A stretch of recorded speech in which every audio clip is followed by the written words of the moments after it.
The fastest gunslinger in Texas laid down his guns for a deaf girl. There are men in Texas who are remembered for what they built, and there are men remembered for what they destroyed. Jedediah Colton was, for most of his life, the second kind. They called him the fastest hand west of the Brazos. Some said he could clear leather and put a bullet through a playing card before the card touched the ground. Others said he'd killed 11 men and never lost a night's sleep over a single one of them. Both stories were exaggerations, but not by much. By the time our story begins, Jed Colton was 32 years old, and he was tired in a way that had nothing to do with the miles behind him. He rode into a sun-bleached nothing of a town called Dust Hollow on a grey gelding, his black duster coat thick with trail dust, two ivory-handled revolvers riding low on his hips like they'd grown there. He wasn't looking for trouble. He never was.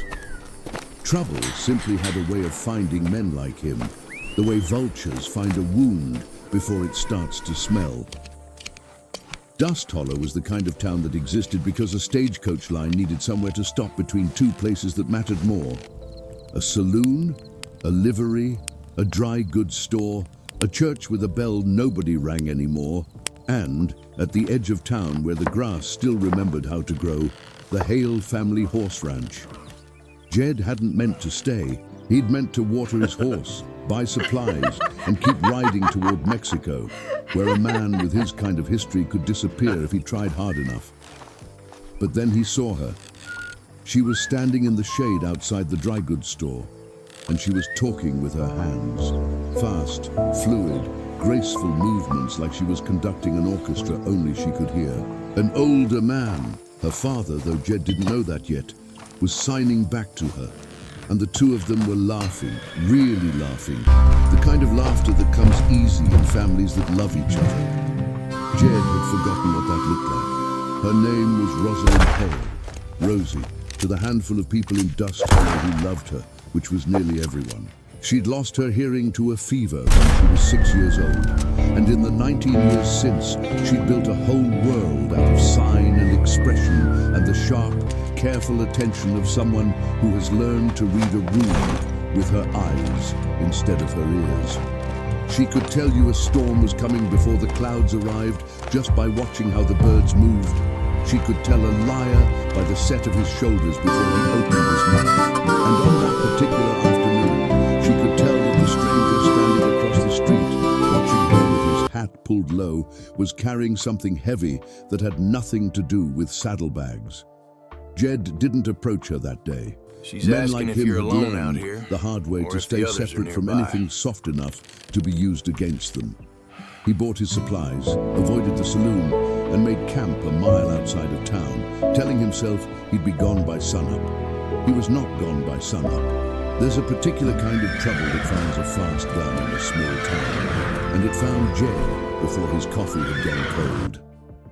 Two young cowhands, drunk on cheap whiskey and cheaper reputation, decided they wanted to know if the stories about the stranger were true. They found him at the livery, and one of them made the mistake of reaching first. It was over in less than 2 seconds. Jed didn't kill either of them. He was better than that, or maybe just tired of that, but he put a bullet through one man's hat and another through the second man's belt buckle, close enough to feel the wind of it, and both of them went white as bone and apologized so fast they nearly fell over each other doing it. By the time the sheriff arrived, Jed was already saddling his horse to leave. That's when Rosie found him. She'd seen the whole thing from the porch of the dry goods store, seen it, not heard it, which meant she'd watched every movement with the kind of clarity that sound might have blurred. She'd seen a man who could have killed 2 fools and chose not to. She walked straight up to him, unafraid in a way that surprised him, and signed something he couldn't understand. Her father, Thomas Hale, came jogging up behind her, out of breath, half apologetic. "She wants to know why you didn't shoot them," he translated. "She says most men who can do." Jed looked at this woman with the steady hazel eyes and the fearless posture, and for the first time in longer than he could remember, he answered a question honestly. "Didn't seem worth the weight it had put on me," he said. Thomas signed the words. Rosie studied Jed's face for a long moment, the way she studied storm clouds and liars, and then she nodded, like he'd passed some test he hadn't known he was taking. That should have been the end of it. A stranger passing through, a moment of grace, a story to tell later. But Thomas Hale, sensing something in the tired lines of Jed's face, made him an offer instead, a week's work breaking horses, in exchange for a hot meal and a roof that didn't move under him. Jed told himself he only stayed for the meal. He stayed for 6 weeks. If you're finding yourself hoping this gunslinger finally gets the peace he's chasing, you're exactly the kind of person this channel was built for. Go ahead and hit that subscribe button, because Sunset Tales has a whole frontier full of stories like this one waiting for you. And trust me, you'll want to be here when the next one rides in. On the third night, unable to sleep, Jed found himself sitting on the top rail of the corral fence, watching the horses move like shadows in the moonlight. He didn't hear Rosie approach. Of course he didn't. She'd learned long ago how to move through a world that couldn't hear her either. But he felt the fence shift as she climbed up beside him. She didn't sign anything. She simply sat with him, watching the same horses, breathing the same night air, and Jed understood for the first time in years what it meant to share silence with another person instead of hiding inside it alone. He told her about his father that night, in the fragments of sign language he'd picked up, and the words Thomas had taught him to shape slowly with his hands. A hard man, a harder ranch, and a first gun placed in Jed's palm before he was old enough to understand what it would cost him. He told her about the first man he'd ever drawn on, not killed, just faced, and the sick, hollow feeling that had followed him ever since, the sense that every year added another weight to a scale that could never balance back to even. Rosie listened with her whole body, the way she listened to everything, and when he finished, she reached out and touched the center of his chest, right over his heart, and signed a single word her father had taught Jed just that morning. Enough. Those 6 weeks changed something in Jed Colton that 6 years of running never had. He learned to break a horse the way Thomas taught him, with patience instead of force. He learned to sign, clumsily at first, his big scarred hands fumbling over letters that Rosie taught him with endless generous patience. He learned that silence wasn't empty. It was full of everything Rosie noticed that everyone else missed. The way morning light caught the dust in the barn like floating gold. The particular quiet of a horse deciding to trust you. The rhythm of a life built around watching instead of waiting to be told. And Rosie learned things too. She learned that the stranger's hands, which could draw a revolver faster than most men could blink, were gentlest of all when they were signing her name wrong and laughing at himself for it. She learned that underneath the reputation was a man who flinched, just slightly, every time a door slammed too hard, and that the flinching wasn't weakness, it was memory. She learned that she was falling in love with him somewhere between the 3rd week and the 4th, though she'd never admit exactly when.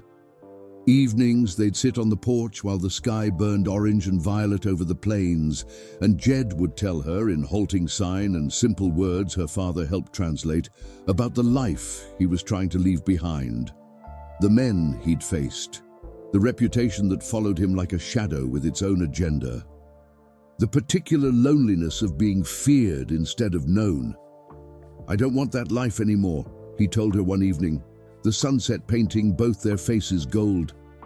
"I want this. I want quiet. I want you." Rosie's answer wasn't in words. She reached over and unbuckled his gun belt herself, slow and deliberate, and hung it on the porch post like it was just another piece of tack to be put away for the night. Jed watched her do it, and something in his chest that had been clenched for a decade finally, quietly, let go. There was a Sunday, near the end of the 5th week, when Thomas Hale invited half the county to the ranch for a barn dance, the kind of gathering that small towns throw together out of fiddles, borrowed lanterns, and an excuse to forget their troubles for one evening. Jed had never danced in his life. Men who spent their years watching exits and counting distances rarely learn to move for joy instead of survival. But Rosie pulled him onto the packed dirt floor anyway, guiding his hands and his feet through a rhythm she felt through the vibration of the fiddle strings against the barn wood beneath her boots. He stepped on her feet twice and apologized both times with such genuine horror that she laughed until she had to lean against him just to stay upright. Watching them, Thomas Hale allowed himself, for the first time since his wife had passed years earlier, to believe that his daughter had found someone who would stand between her and the world without ever asking her to be smaller for it. He should have known better than to think it would be that simple. The trouble came riding into Dust Hollow on a hot Thursday afternoon. 3 men wide across the main street, dust rising behind them like a warning. Their leader was a man named Silas Marrow, a bounty hunter with a scar across his cheek and a reputation nearly as ugly as Jed's own.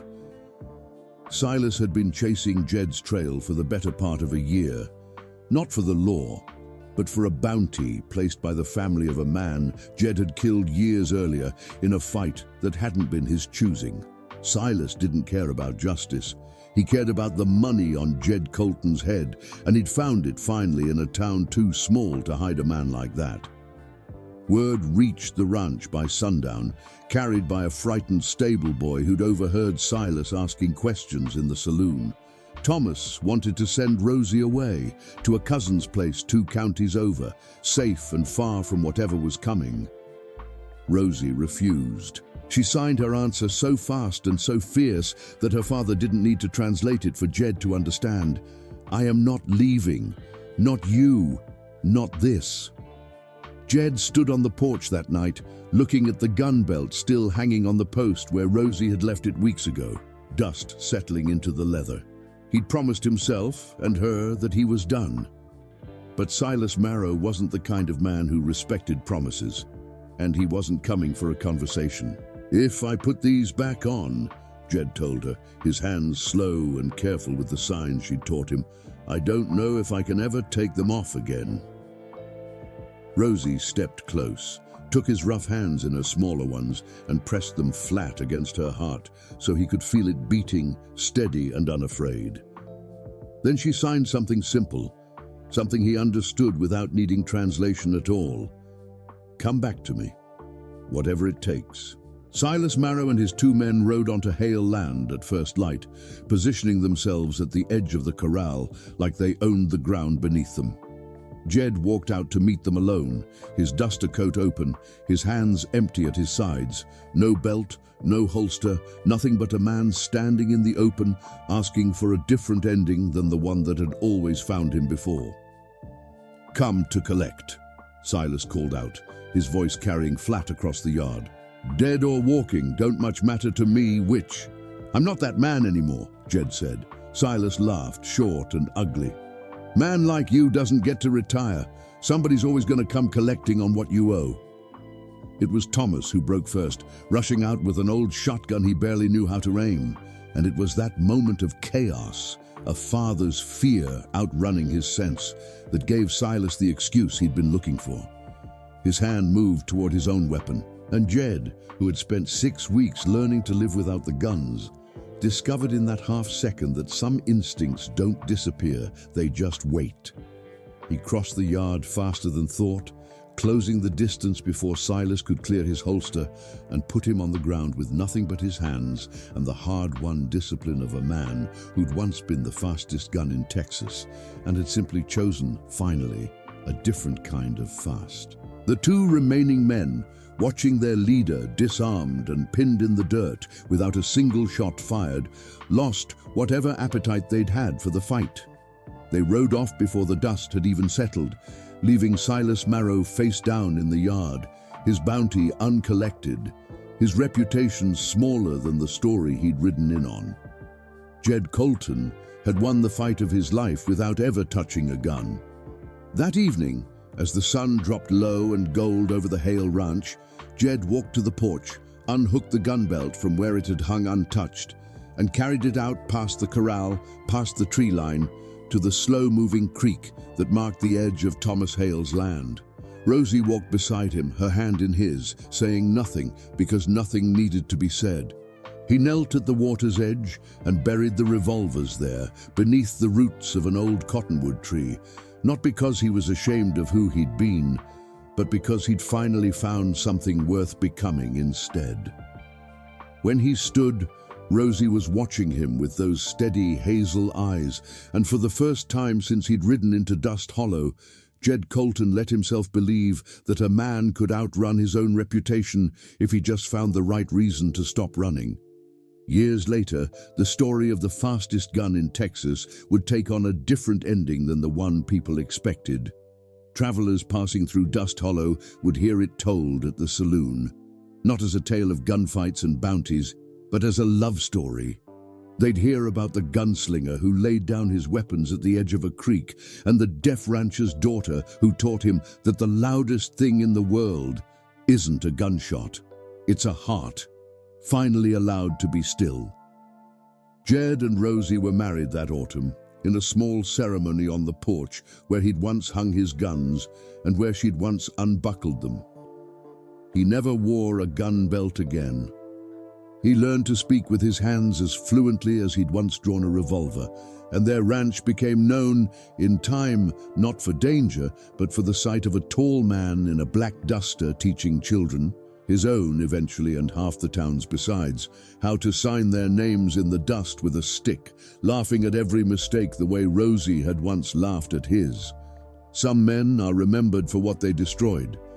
Jedediah Colton, in the end, was remembered for what he chose to build: a quiet life, a full heart, and a love that never once needed to raise its voice. If this story found its way to your heart tonight, you know exactly what to do. Like it, share it, and stay close, because Sunset Tales will be riding back into the frontier again soon with another story worth remembering. This has been Sunset Tales. Until next time, ride gentle and love harder than you fight.